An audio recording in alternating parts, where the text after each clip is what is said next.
Hey y'all, it's Kim. So this is the Robert Hur uh, Classified Documents report. Sorry, against Joe Biden. We're in chapter 13. So it says analysis of principles of federal prosecution factors.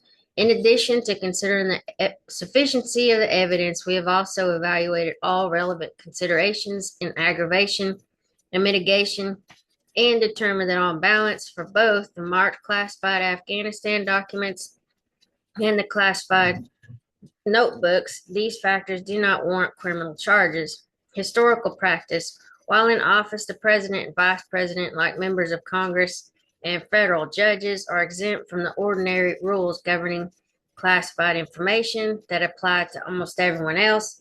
As discussed in Chapter 9, presidents and vice presidents are constitutional officers whose handling of classified information supports their Article 2 functions of conducting foreign affairs and providing for the national defense. After their time in office, for much of our nation's history, it appears that many former presidents and vice presidents knowingly retained information concerning national security without being subject to criminal investigations or charges.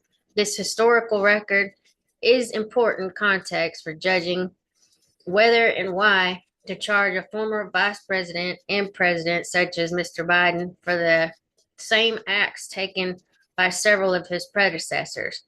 With one exception, there is no record of the Department of Justice prosecuting a former president or vice president for mishandling classified documents from his own administration. The exception is for former President Trump. It is not our role to assess the criminal charges pending against Mr. Trump, but several material distinctions between Mr. Trump's case and Mr. Biden's case are clear.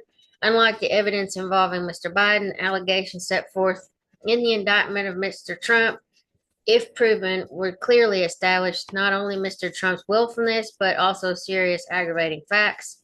Most notably, after being given multiple chances to return classified documents and avoid prosecution, Mr. Trump allegedly did the opposite. According to the indictment, he not only refused to return the documents for months, but he also obstructed justice by enlisting others to destroy evidence and then to lie about it.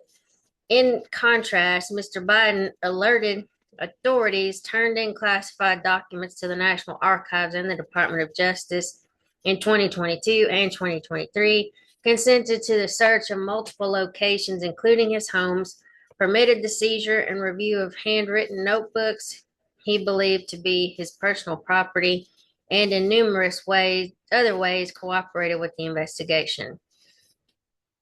With respect to Mr. Biden's notebooks, the Reagan precedent provides an additional reason to forego criminal charges. The Department of Justice previously informed a court in public filings that Mr. Reagan's diaries are both currently classified and Mr. Reagan's personal records. This should give the department pause before now concluding that Mr. Biden will be charged with a crime for retaining his own classified writings.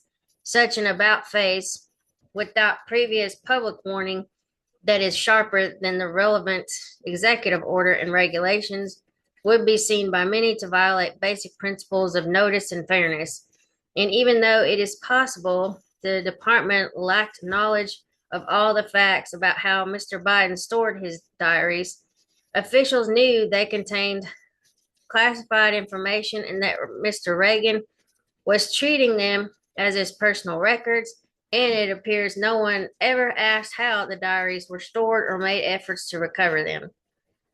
Okay, and then in the past 50 years, 12 men and women have served as president and vice president. At least two, Mr. Reagan and Mr. Biden, have kept handwritten notes containing classified material at their homes after leaving office. It is quite possible that others had or presently have such handwritten notes in their personal possession to this day. We have not identified aggravating facts that compel bringing the first prosecution of such actions here.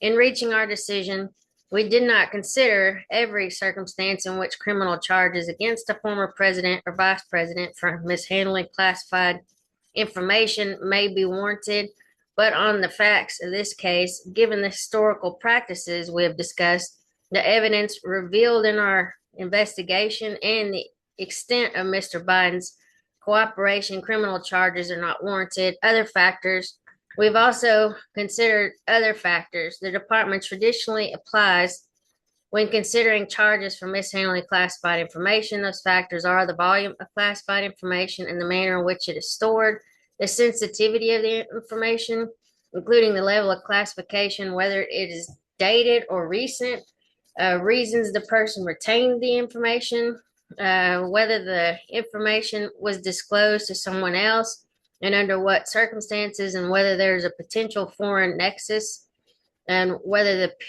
person made false statements related to the retention, and other relevant aggravating and mitigating factors. While these factors cut in different directions, on balance, they favor declination of charges against Mr. Biden. The volume of classified information is not small, and while it could support a decision to being criminal charges, it does not require such charges. As for the sensitivity and recency of the information, the Afghanistan documents are relatively old and concern a conflict that is now over. The notebook entries contain some highly sensitive information that is more recent, dating as late as 2017. But Mr. Reagan also kept classified information at home in his diaries after his presidency. If Mr. Biden retained the classified documents intentionally, he appears to have done so to defend his record and burnish his credentials to run for president. The factors count against him, or this factor counts against him. It is difficult to conceive a good reason to risk the nation's security by mishandling classified information, and bolstering one's reputation is not one. There is no evidence that Mr. Biden shared classified information with any foreign person. As discussed in Chapter 12, though, he did share classified information with Swannitzer by reading from classified notebook entries to Swannitzer nearly verbatim. These entries include entries concerning human intelligence sources, as well as entries that Mr. Biden had previously identified as classified or potentially classified. Mr. Biden's decision to take home notebooks, knowing that as a whole they contain classified information, and then read verbatim notes from national security meetings to his ghostwriter, and recognizing those notes were at least potentially classified, counts squarely in aggravation. We cannot prove that Mr. Biden had any false statements or made any false statements related to his retention of classified information. As noted in Chapter 12, he provided one answer to our written question that was not credible, that when he described his notebook entries to Swannitzer as classified or potentially classified, he did not really mean classified, he merely meant private. But while incredible, we cannot prove this statement was false. Mr. Biden prefaced it by explaining that he did not remember the specific conversations in question, which occurred more than 6 years ago. And even if this written answer is a strike against Mr. Biden, the other instances of his cooperation with our investigation weigh heavily in his favor. Other aggravating and mitigating facts addressed in the Justice Manual also counsel against prosecution. At the time of any trial or sentencing, Mr. Biden would be well into his 80s, an age when relatively few people are prosecuted. He has no criminal record. He's highly unlikely to be sentenced to prison or assessed a significant fine. Any deterrent effect of prosecution would likely be slight, and we're not concerned with specific deterrence, as we see little risk he will reoffend. As for general deterrence, future presidents and vice presidents are already likely to be deterred by the multiple recent criminal investigations and one prosecution of current and former presidents and vice presidents for mishandling classified documents. Mr. Biden has served the nation for nearly 50 years as president and vice president of the United States and U.S. Senator. On balance, his record of service also supports a decision to forego criminal charges. That's why they stay in for so long. But anyway, the practice of retaining classified material in unsecured location poses serious risk to national security, given the vulnerability of extraordinarily sensitive information to loss or compromise to America's adversaries. The department routinely highlights such risks when pursuing classified mishandling prosecutions, but addressing those risks through criminal law, the only means available to this office, is not the proper remedy here. For the classified Afghanistan documents and the classified notebooks, we believe the evidence falls short of supporting criminal charges, and other factors that inform our decision under the principles of federal prosecution lead us to conclude that the fundamental interests of society do not require such charges. For these reasons, we decline prosecution. And that's the end of that. Anyway, I'll get these loaded up as soon as I can.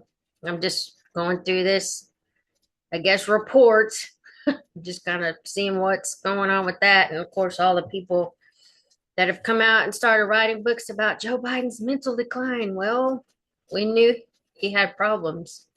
Some people were just slow to admit it. Anyway, talk to y'all later. Bye.